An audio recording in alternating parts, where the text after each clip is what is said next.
Kimsauer at Apex 2020 in San Diego, and we've got a great panel discussion today with Joel from Co-Young, Tim, Arch Systems, and Carl from Kick. Great to have you on the panel. So we're focusing in on the US market. Lots of interesting things generally, globally going on in the world of electronics manufacturing, but it obviously will have a big impact as well on the American market. So I want to get a feel from you as to how you feel it differs, if it does differ at all. So if I can start with you, Joel, if you could just define maybe how you feel the American market was in the past and how maybe it's changed. Well, it's certainly changed. I mean, we are facing things today, terms like regionalization of supply chain versus globalization of supply chain, and managed trade versus free trade, a lot of which is being dictated and I guess affected by global policy and all of the things going on in the world that we don't have the ability to control. Brexit, the US, Mexico, Canada agreement. All of these things have an effect, and certainly as we look forward and try to understand what's happening in this particular territory in the Americas and the US going forward, we have to be conscious of all that, right?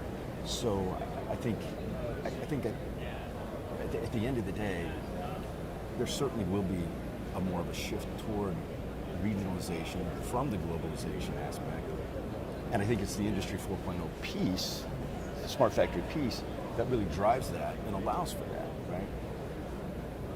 You talk about low labor markets and the fact that we lost a lot of work within this industry from the US in particular back in the early 2000s for low labor interest. And now we have the Industry 4.0 initiative that's really leveling the playing field. It's about automation, it's about robotics, it's about using the data to create a situation where that low labor is not necessarily as nearly as important, and I think that's what's happening.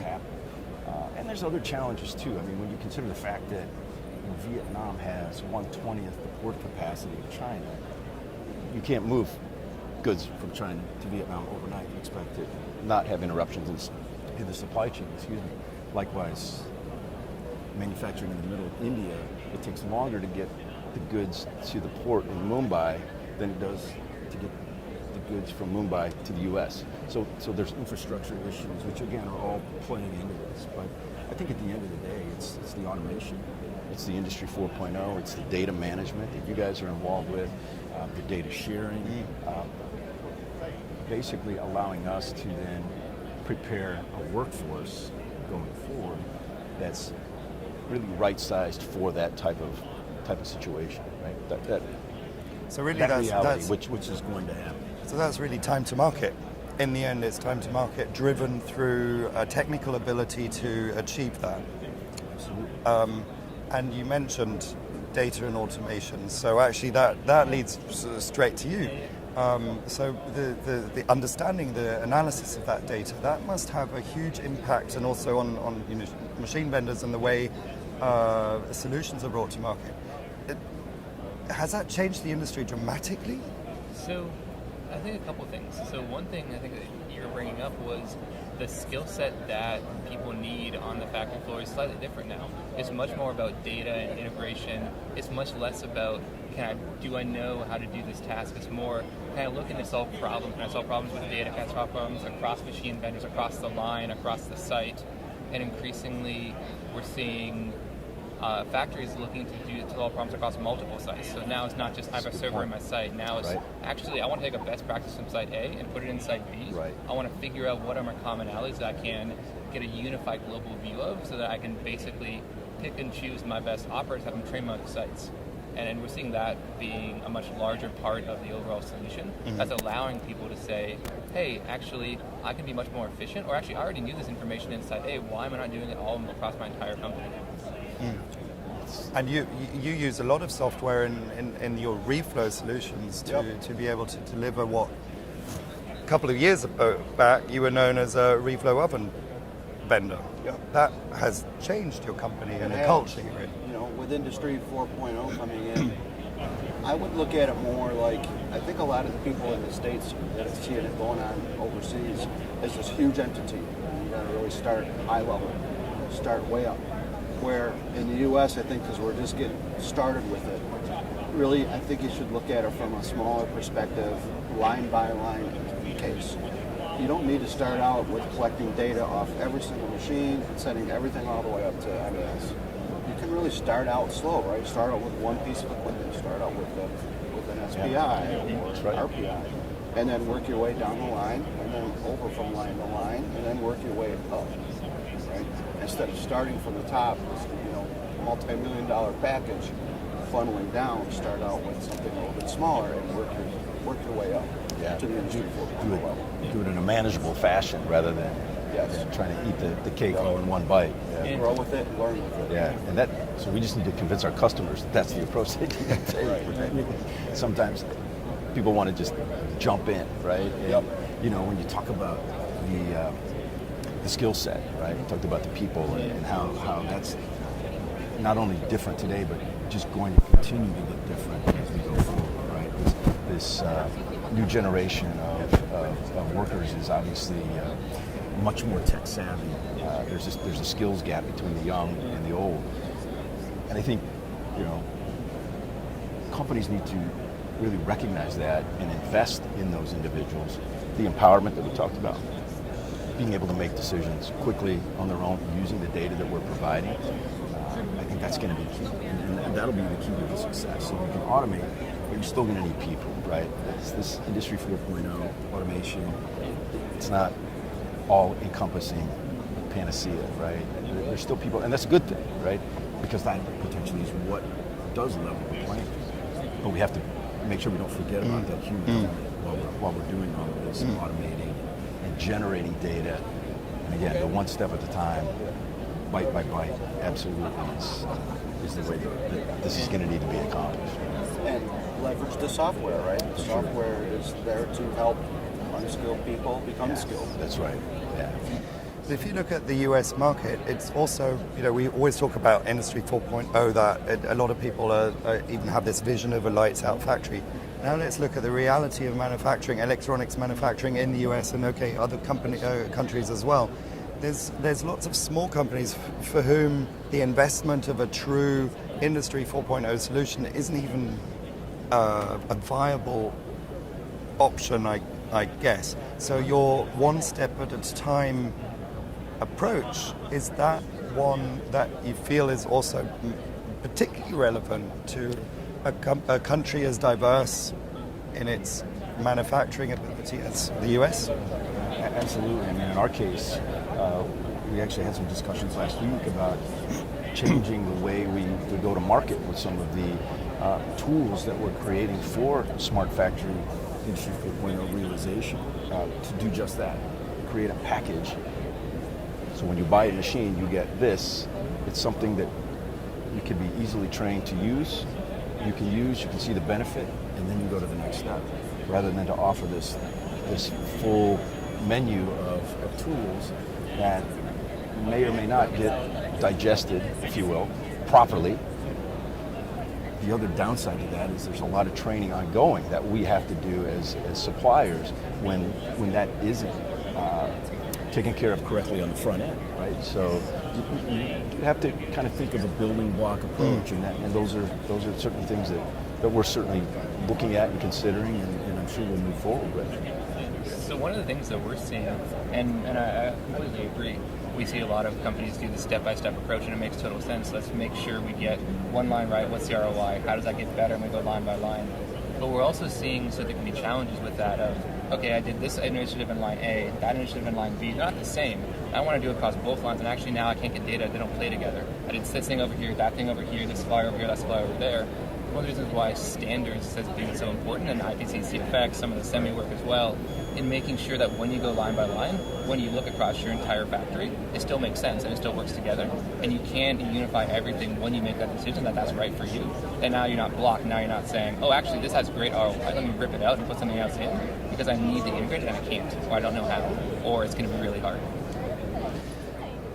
So, I mean, there you mentioned in a typical factory you'll have different vendors, different operating systems, different software, and therefore the standards are important. And I guess with the IPC's work globally, but also the work they're doing here, are we, standard-wise, are we where we should be, or do we still have a way to go, or where are we on standards?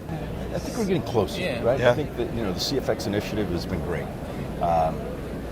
We've certainly moved that forward from when we started a couple of years ago and to where we're at now.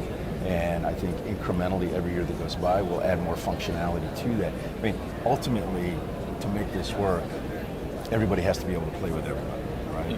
And I don't think we're there yet, not from a true control perspective. And that's what I see, a smart factory, or now the term I'm hearing is intelligent factory, where we're tying in MRP and all kinds of other integral parts needs to happen, right? So, when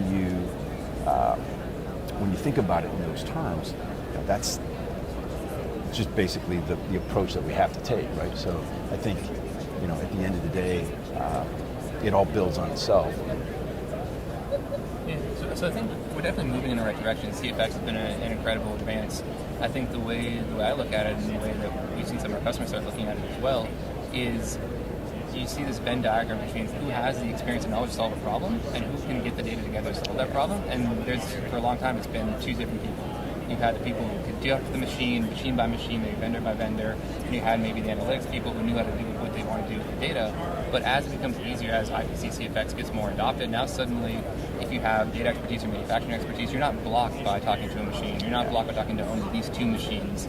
So it sort of widens the playing field, levels the playing field for the people in the factory who know how to solve problems, who have the experience. There's something else that I wanted to build on what you were saying is, you mentioned skills gap between maybe some people with more tech experience, less tech experience. There's also an experience gap or a sort of domain expertise gap. You have a very senior person who knows dead to rights what goes on in a factory, what makes sense, what doesn't make sense. You don't need tons of data to tell them what they already know. But if you empower that person now with data tools to now take that expertise and apply it not to your line, not to your site, but to your entire company, now suddenly the ROI can be massive by just getting much more value out of the skilled people you have, by empowering them with data and tools and access and standards to let them apply that experience much more broadly than they could before. I think ultimately we need to get to the point where that data can be used to make changes real time, on the line, without human intervention. And then we'll know that we've arrived, right?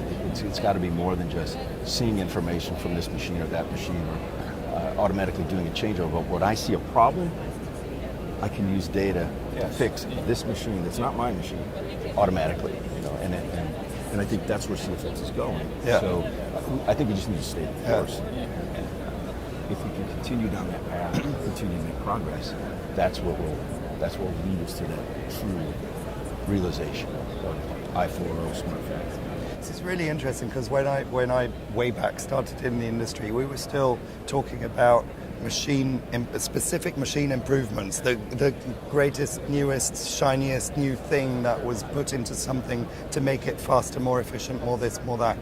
Nowadays, all I'm hearing mostly, obviously, that it's still important to have machines that perform, but a lot of it is driven across lines, across not just lines, across borders of factories to make the whole system work more efficiently to deliver something that the customer wants at the end.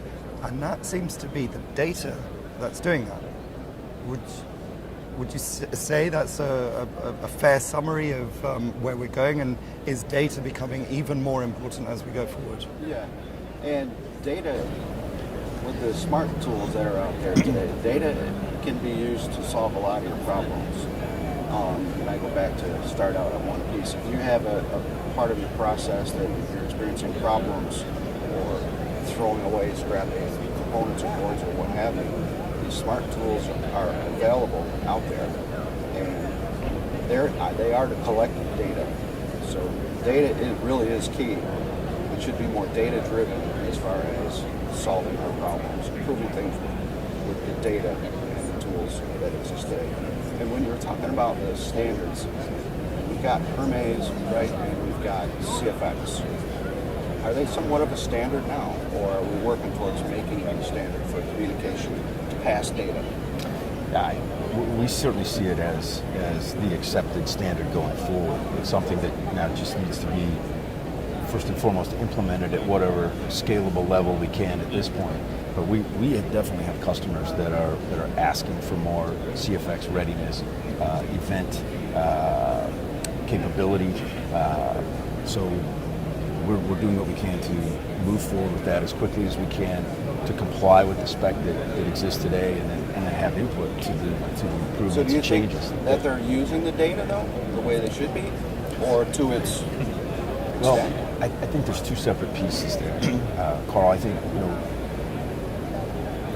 there's the everybody plays in the sandbox together piece, and then there's the partnerships that you see throughout the show floor, right? Where certain companies are aligning and trying to develop this. I won't say on their own, but we know it's all going to come back to a unified standard at some point. Eventually, So you've got CFX doing its thing over here, and the machine manufacturers themselves doing kind of their own thing together, knowing that at some point, this has to move over here for us to get where we need to be.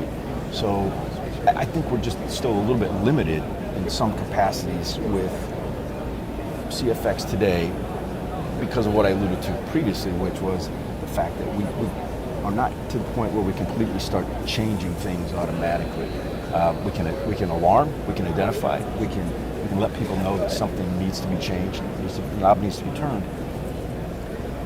On the other side, where we have these partnerships that are kind of separate from the CFX initiative, which again will at some point be rolled back in, I think we have a little bit more latitude to do some of that, right? So I can feed information from a pre-reflow AOI system to a mounter that says you have a problem with a feeder spindle nozzle, and skip it out automatically, right? Now I've done something to affect the manufacturing process automatically, and there's other pieces of that are out there as well already in play. If I identify that I've printed off pad, I can send an event notification to a replacement machine that says place off pad by the same amount, and we'll let the reflow machine bring it back into spec.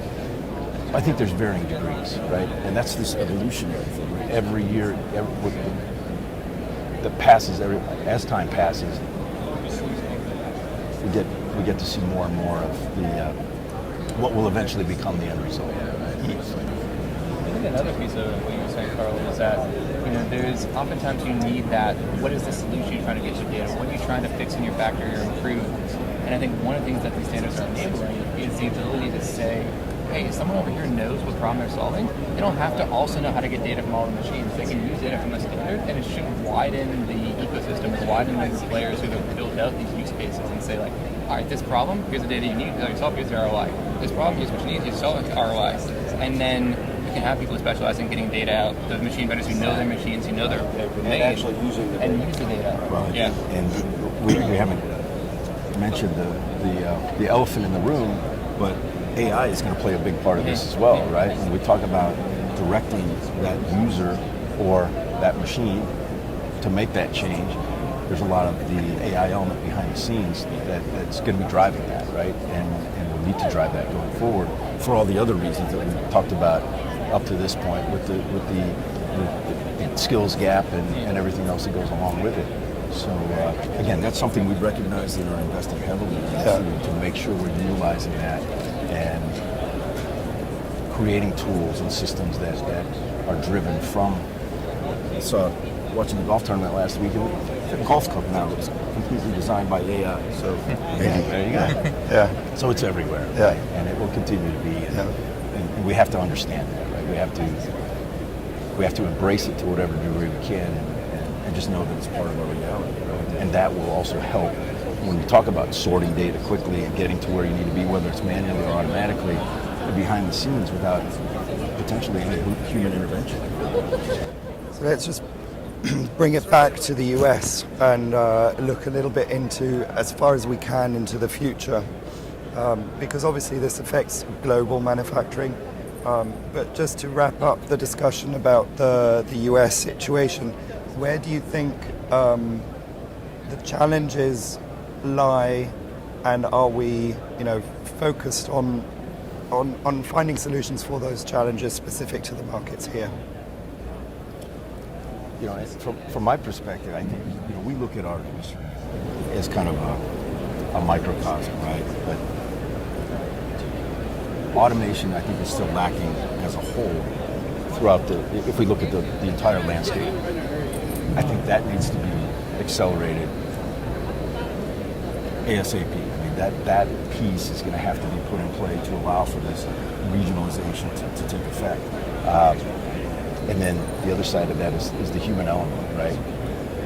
People have to understand and know how to work now in that environment with more robots, more automation of all kinds, and being able to understand the data, what it's doing, what it's telling us. So it comes back to what I said earlier. We have to invest in the people that will be responsible for making all of that work, retaining those people long term, empowering them.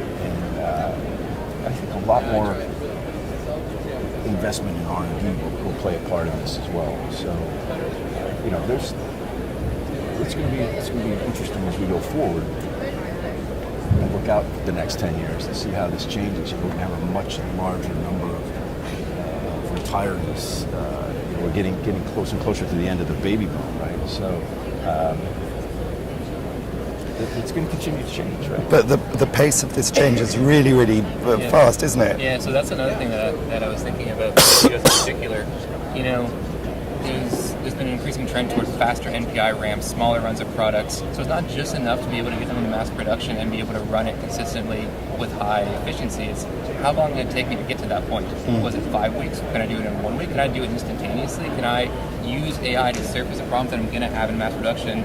Even though I could have found them myself, can I do it faster because I'm only going to make 10,000 of this, I'm only going to make 20,000 of this. I need to be able to have a changeover from a new product, new process, much more rapidly. I think that affects the U.S. market in particular because so much MPI is done here. And I think more and more customers for U.S. manufacturers are asking for that data. For instance, did those boards get exposed to the proper profile? Well, show me. Does the data Prove look it. like? Yeah, right. How many Tools times are have you reworked available, them before right? you get them? We have the tools now to do it. So it comes down to training people on how to use them. What's the CPK of that run?